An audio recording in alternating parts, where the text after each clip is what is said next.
fait, il est question de deux maisons. La première, c'est celle qui est bâtie sur le roc, la parole de Dieu. Et la seconde, c'est celle qui est bâtie sur le sable, qui représente notre volonté, les choses instables et vacillantes.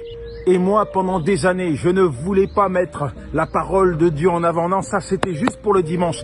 Toute la semaine, je construisais mon foyer sur du sable mouvant qui représentait mes émotions, ma volonté, mes impulsions. Et résultat, mon foyer était en ruine. Heureusement que Dieu est intervenu dans ma déchéance. Il m'a montré que finalement, il n'y avait qu'une seule option pour construire ma maison. Sa parole comme fondement. Oui, il est le roc. Et j'ai décidé d'abandonner mes émotions et nous avons vu Dieu reconstruire notre foyer. Aujourd'hui, ça fait plus de 21 ans qu'on est mariés. Waouh! Je veux t'encourager, toi qui mènes un combat pour ton foyer, que ce soit pour tes enfants, ton mari, ton épouse, à mettre la parole de Dieu en avant.